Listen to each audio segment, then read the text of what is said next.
Olá, meu nome é Araceli, eu sou professora de ciências e hoje eu vou falar sobre sistemas do corpo humano para o 8º ano. A habilidade que será trabalhada será justificar o papel do sistema digestório, cardiovascular e respiratório para a manutenção da saúde do corpo. Eu vou falar mais especificamente do sistema digestório e das consequências da má alimentação. Então, o sistema digestório ele é formado pelo tubo digestório e glândulas anexas.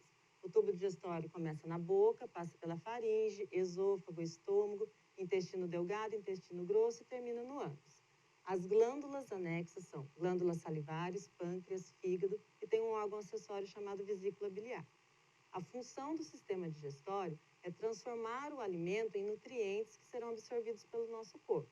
E o que não é absorvido forma as fezes e é eliminado pelo próprio sistema digestório. A digestão ela pode ser física ou química. A digestão física começa na boca, com os dentes triturando, amassando, cortando os alimentos no processo de mastigação, a língua movimentando esse alimento para misturar a saliva e aos movimentos peristálticos, que são movimentos que empurram o alimento para o próximo órgão. Os movimentos peristálticos ocorrem porque o tubo digestório é formado por músculos que fazem essa contração e relaxamento para empurrar o alimento. A reação química que ocorre são várias. São reações com as substâncias do suco gástrico, da saliva. Na saliva nós temos uma enzima chamada pitialina, amilase salivar, que já começa a digestão. Então agora nós vamos ver um vídeo mostrando a digestão. Então ela começa já na boca, com o processo de mastigação. Quando a gente coloca o alimento na boca, a saliva tem essa enzima, a amilase salivar ou pitialina, que vai digerir o amido. A língua empurra, no processo de engolir, esse alimento que já é chamado de bolo alimentar para o esôfago. Esse processo de deglutição é quando o bolo alimentar passa da boca para o estômago.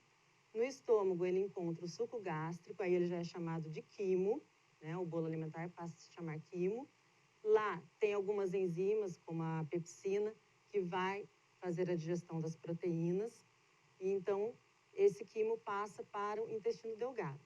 A primeira parte do intestino delgado é chamada de duodeno. E lá ele vai receber outras substâncias, como o suco pancreático, o suco intestinal, outras enzimas, lipase, protease. E esse quimo começa a ser transportado pelo intestino delgado e os nutrientes são absorvidos pelas microvelocidades do intestino e distribuídos para as células sanguíneas que vão distribuir os nutrientes para todo o corpo. Passando do intestino delgado para o intestino grosso, o quimo passa a se chamar quilo. E o quilo, ele é uma massa branca, com líquido, e toda a água vai ser absorvida no intestino grosso, formando o bolo fecal. O bolo fecal fica armazenado na última porção do intestino grosso, que é chamado de reto, ali formam as fezes e vai ser eliminada pelo ânus. Então, esse é todo o trajeto do alimento quando entra na boca, passa por todo o tubo digestório, ocorre a digestão, a formação das fezes e a eliminação das fezes. Então, por que ocorre tudo isso? Para a gente obter os nutrientes. Os nutrientes, eles podem ser energéticos, construtores ou reguladores. Os energéticos são o que vai fornecer energia para as nossas células, que são os carboidratos e os lipídios. Os carboidratos existem vários tipos, glicose, maltose, amido, e são encontrados no mel, no açúcar, nas massas. E os lipídios são as gorduras, pode ser de origem animal ou vegetal, como o óleo de soja, o óleo de coco, ou então a manteiga, a carne gordurosa, aquela gordura aparente da carne. E esses alimentos fornecem energia para o nosso organismo.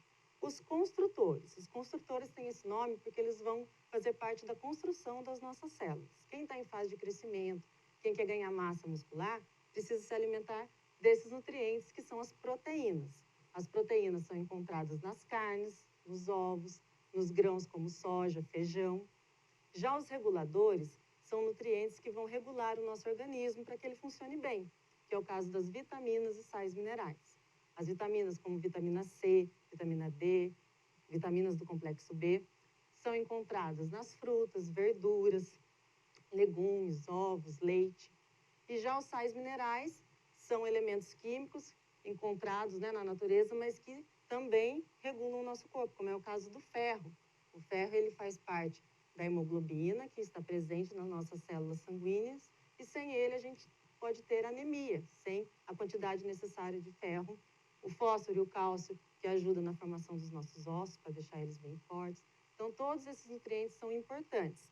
E para que a gente tenha todos esses nutrientes, a gente precisa ter uma alimentação saudável, que é consumir o máximo de alimento natural possível. Então, eu tenho a fruta, a laranja, o suco de vidro que eu compro no supermercado e um suco em pozinho. É um natural, um processado e um ultraprocessado. A gente tem que preferir o natural, sempre. Diminuir a quantidade de sal nos alimentos, porque o sal faz a gente reter líquidos, ficar inchados. E se tiver problema de hipertensão, vai piorar com a quantidade de sal. Consumir menos açúcar, menos doces refinados, refrigerantes. Retirar a gordura aparente da carne, a pele do frango. Manter os pratos bem variados dos nutrientes, né? Grãos, legumes, verduras, proteínas. Quanto mais variedade no prato, melhor. Hidratar-se adequadamente. A água, ela não é considerada um nutriente, mas ela é fonte dos sais minerais também. E é muito importante a gente tomar no mínimo 2 litros de água por dia. Se estiver praticando um exercício físico, estiver, né, transpirando muito, suando muito, tomar mais água ainda. E fazer no mínimo 3 refeições por dia. Café da manhã, almoço e jantar. E entre essas refeições, lanches mais saudáveis, né? Comer frutas, iogurte, leite, para ter uma boa alimentação também. É preciso fazer uma atividade. Então, 30 minutos por dia, fazer uma caminhada, uma corrida, aula de educação física, um esporte, que isso ajuda também no nosso sistema digestório. Aqui está uma pirâmide alimentar, que tem a quantidade de porções que a gente deve comer. Então, carboidratos, né? Pão, massas, 6 porções por dia. Frutas, legumes, leite e derivados, 3 porções por dia. Carnes, grãos, de 1 a 2 porções por dia. E os açúcares e os lipídios, né? O óleo, a gordura, pouco, tem que ser 1 porção por dia, tem que ser bem pouco esse consumo de gorduras e açúcares. Então, se a gente não tem uma alimentação adequada, uma atividade do corpo adequada, a gente pode ter alguns problemas por conta dessa má alimentação, que é chamada de síndrome metabólica, que é o sedentarismo, né? A falta de atividade física, o consumo inadequado de doces, muito sal, fumo, bebida alcoólica, e vai causar alguns problemas, como a diabetes adquirida, a hipertensão, que é a pressão alta, né? É um problema herdado dos nossos pais, mas que o consumo de sal pode atrapalhar muito. E a desnutrição, que é um problema de regiões muito pobres, com guerra, com conflitos, que é a falta de nutrientes. Então, não é a quantidade necessária de nutrientes.